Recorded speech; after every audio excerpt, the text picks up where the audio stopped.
पिछले एपिसोड में हमने देखा कि डॉक्टर राहुल और वो भूतिया नर्स एक दूसरे के सामने खड़े थे। अब आगे अचानक ही डॉक्टर राहुल की नींद खुल गई। दरअसल डॉक्टर राहुल अपनी कैबिन में चेयर पर बैठे बैठे ही सो गए थे और सपना इतना भयंकर था कि उन्हें समझ नहीं आ रहा था। उनके मन में आया, मैं सोने से पहले ऐसा कुछ तो सोच नहीं रहा था, तो मुझे ऐसा सपना क्यों आया होगा। डॉक्टर राहुल अंधविश्वासी बिल्कुल नहीं थे, पर कुछ अजीब महसूस कर रहे थे। उन्होंने इस सपने को महज भ्रम समझकर नज़रअंदाज करना ठीक नहीं समझा। उन्हें ये सपना महज सपना नहीं, कोई चेतावनी लग रहा था। रात के 3 बज चुके थे और उनकी नींद उड़ चुकी थी। उन्होंने तुरंत अपने कंप्यूटर पर हॉस्पिटल के सीसीटीवी कैमरा फुटेज देखने का फैसला किया ताकि ये पता चल सके कि हॉस्पिटल में सब कुछ ठीक है या नहीं। उन्होंने फुटेज को बारीकी से देखना शुरू किया, हर एक कोने को चेक करते हुए। जहाँ कहीं भी कुछ असामान्य दिखा उन्होंने उस पर गौर किया। उन्होंने सीसीटीवी फुटेज में देखा कि लॉबी में सब कुछ ठीक था, लेकिन तभी एक कमरे में कुछ अजीब हरकत दिखाई दी। फुटेज में एक शैडो जैसे कुछ चलते हुए दिखाई दिया। डॉक्टर राहुल का दिल तेज धड़कने लगा।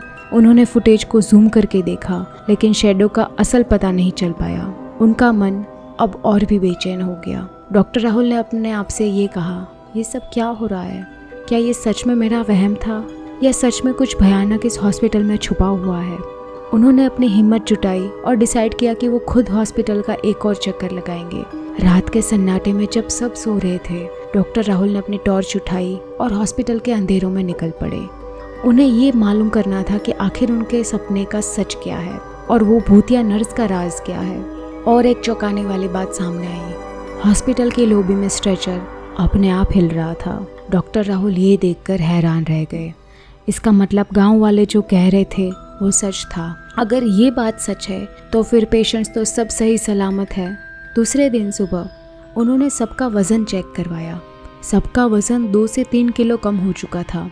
डॉक्टर राहुल समझ गए कि गांव वालों की सारी बातें सच थी। उन्होंने पूरा दिन सोचा कि अब क्या किया जाए। उन्होंने सोचा सारे पेशेंट्स को अपनी जिम्मेदारी पर दिल्ली भेजेंगे और ये हॉस्पिटल खाली कर देंगे, लेकिन पेशेंट्स को क्या कहेंगे?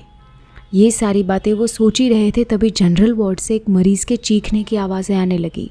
डॉक्टर राहुल फ़ौरन पहुँचे। उन्होंने देखा मरीज़ का शरीर बेहद कमज़ोर और फीका पड़ चुका था, जैसे शरीर में खून ही ना हो। मरीज़ ने बाहर लॉबी की तरफ इशारा किया। डॉक्टर राहुल ने देखा वहाँ एक डरावना व्यक्ति डॉक्टर के कपड़ों में खड़ा था। आसपास के लेटे मरीज़ भी डर गए और अफरा तफरी मच गई। सब लोग बोले, वो भूत वापस आ गया है, भागो यहाँ से। तभी लाइट चली गई और हॉस्पिटल के खिड़की दरवाजे अपने आप बंद हो गए। हॉस्पिटल की लॉबीज़ में उन सब की आत्माएं बाहर आने लगी जो कभी इस हॉस्पिटल में मरे थे। डॉक्टर राहुल ने देखा कि एक एक करके वो आत्माएं लॉबी में छाया बनकर घूम रही थी। उनके चेहरे पे डर और तकलीफ साफ नज़र आ रही थी। डॉक्टर राहुल का दिल तेज़ धड़क रहा था। उन्होंने ज़ोर से चिल्लाकर कहा, ये क्या हो रहा है? आखिर ये सब है क्या? पर कोई जवाब नहीं मिल पा रहा था। डॉक्टर राहुल ने अपनी जान बचाने के लिए हॉस्पिटल के अंदर ही एक सेफ जगह ढूंढी, पर हर तरफ से सिर्फ आत्माओं की चीखें सुनाई दे रही थी। क्या डॉक्टर राहुल सारे मरीजों को और खुद को बचा पाएंगे, या फिर ये हॉस्पिटल हमेशा के लिए उन भूतों का बसेरा बन जाएगा? डॉक्टर राहुल को कुछ समझ नहीं आ रहा था कि क्या करें। लैंडलाइन फ़ोन भी काम नहीं कर रहा था। एक के बाद एक मरीज मरने लगे। डॉक्टर राहुल ने सोचा, अगर सबको बचाना है तो सिर्फ 2 ही रास्ते हैं, या तो सबको यहाँ से बाहर निकालना होगा या फिर इन आत्माओं को मोक्ष दिलवाना होगा। लेकिन कैसे? दादी कहती थी मरने के बाद, अंतिम संस्कार के बाद ही मोक्ष मिलता है, और उनकी डेड बॉडीज़ तो यहाँ है ही नहीं। कुछ तो ऐसा है यहाँ इनका जो अभी तक ये भटक रही हैं। उनको समझ नहीं आ रहा था कि क्या करें।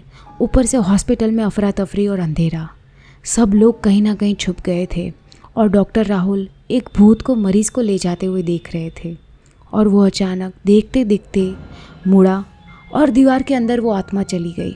डॉक्टर राहुल ने सोचा, ज़रूर यहाँ कुछ तो है। डॉक्टर राहुल हॉस्पिटल के स्टोर रूम से हथौड़ा लेकर आए और उस दीवार को तोड़ने लगे।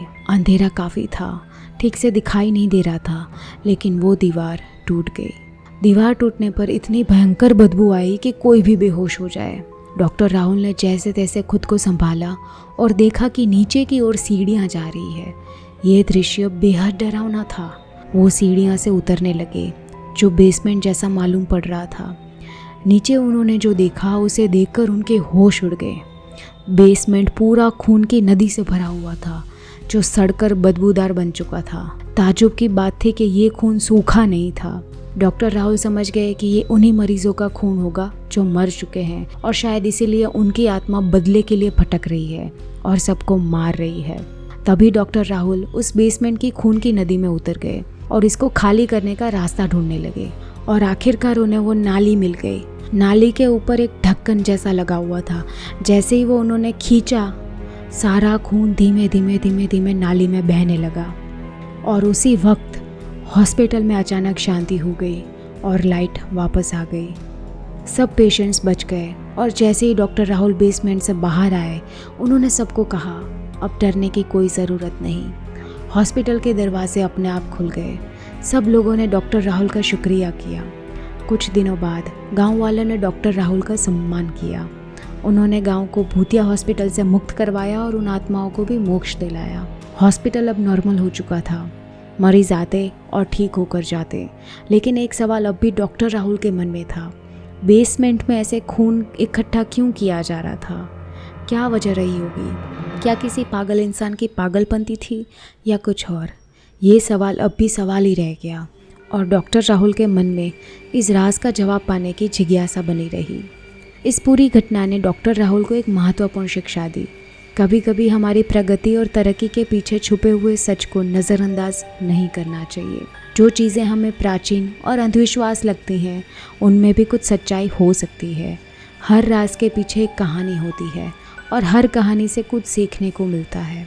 डॉक्टर राहुल ने हॉस्पिटल को दोबारा जीवित कर दिया, लेकिन उन्होंने ये भी समझ लिया कि प्राचीन समस्याओं का समाधान सिर्फ विज्ञान और तरक्की से नहीं होता, बल्कि उन्हें समझ, संवेदना और आध्यात्म से भी देखना होता है।